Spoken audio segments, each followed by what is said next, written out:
pour une nouvelle recette de Thalie en cuisine. Aujourd'hui, je vais vous apprendre à cuisiner la baguette magique de Thalie.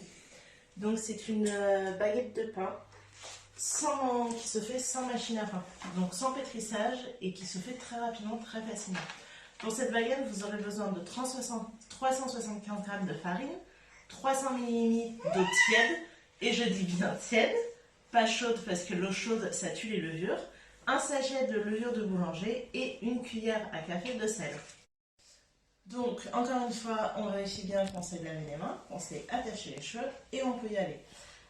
Pour cette recette, donc ça va faire une grosse pâte à pain. Avec cette grosse pâte à pain, on va pouvoir faire plusieurs baguettes. Donc moi, ce que j'aime bien faire, c'est faire une baguette normale, hein, clairement pour manger au petit-déj, au repas, n'importe quand. Et après, j'aime bien dans une baguette rajouter des lardons et du fromage. Donc pour faire un sorte de petit pain apéro, une baguette un peu salée. Oui, on aime bien ça, c'est très très bon.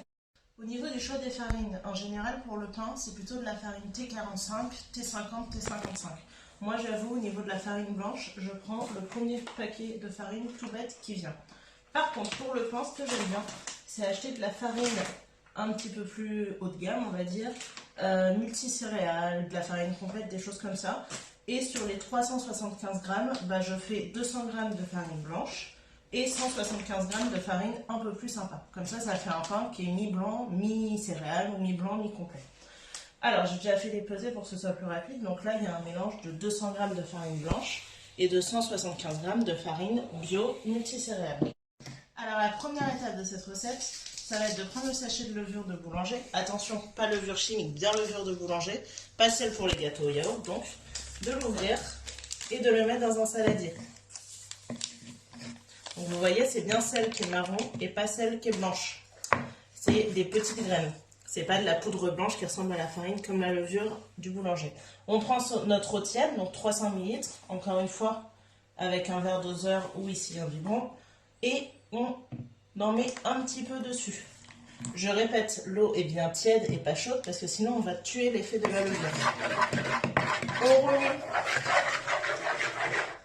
On remue notre levure de façon à la mélanger à cette eau.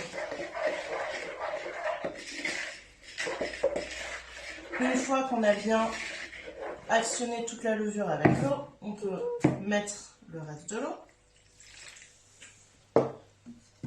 rattraper ce qu'il y a sur les parois, et ensuite on vient verser la farine en une seule fois.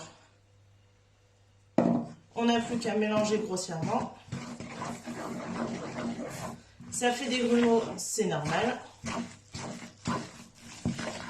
On mélange grossièrement. Alors avec une cuillère en bois si possible, parce que le bois c'est ce qui accroche le moins en termes de farine et de pâte à pain. Une fois que c'est bien mélangé,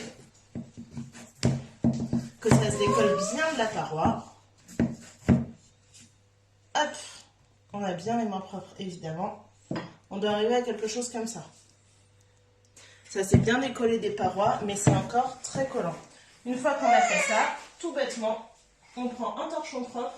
On va recouvrir cette pâte à pain d'un torchon propre. On essaie de recouvrir ça de façon hermétique, le plus hermétique possible. Voilà. Et on va la laisser reposer 2 heures dans un endroit classique, comme la table de la cuisine. Et ça fait 2 heures, donc notre pâte a doublé de volume. Ça va être le moment de former les baguettes et de mettre au four. Première chose, je mets mon four à préchauffer à 180 degrés. Donc on va mettre pendant 10 minutes le temps de former les pâtes sur un mode chaleur tournante, 180 degrés.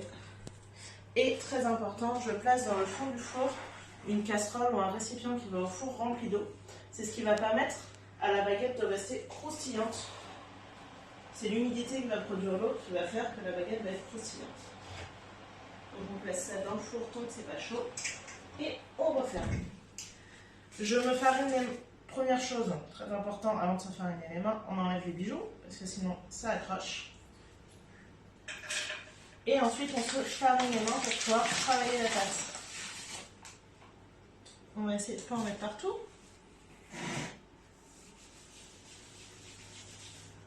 On se farine les mains, on se fait de la place. Je vais saler légèrement ma pâte avant de la travailler. Et ensuite, on vient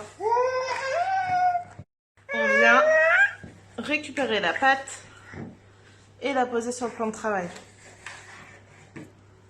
De là, on va se former 2 pâtes, puisque, comme je vous ai dit, je garde une baguette classique et une baguette apéro.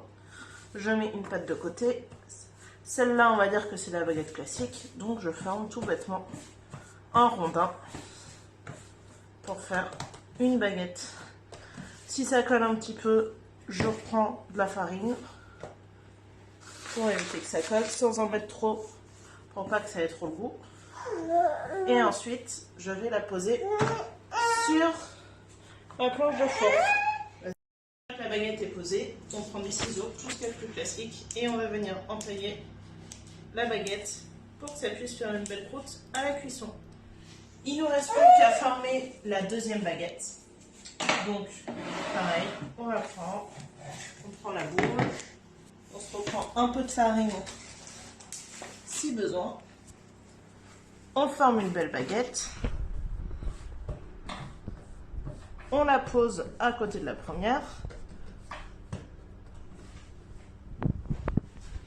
Et cette fois, on va venir rajouter dessus les éléments salés. Donc, des lardons en l'occurrence et du fromage bleu.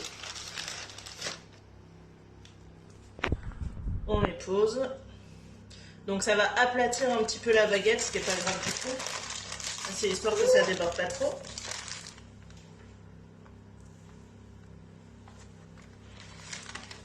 De toute façon, le fromage va fondre et ça va faire figer les lardons. Hop. On essaie de faire ça de manière homogène, c'est-à-dire pas du tout ce que je viens de faire. Voilà. On aplatit avec ses mains pour que ce soit bien dans la baguette.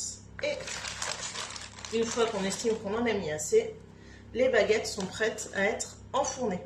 Donc je rappelle, dans un four chaud à 180 degrés, avec un récipient d'eau à l'intérieur pour le croustillant, on enfourne pendant à peu près 30 minutes.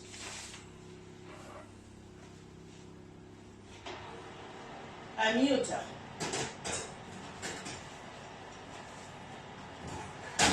Donc les baguettes sont enfournées à mi-hauteur.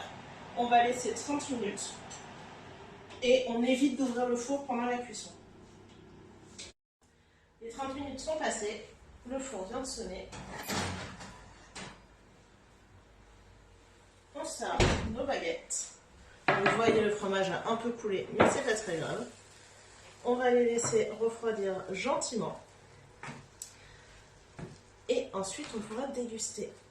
On va faire ensemble la vérification. Donc, une mie parfaite. C'est très chaud, donc on va les laisser refroidir et on pourra les déguster ce soir.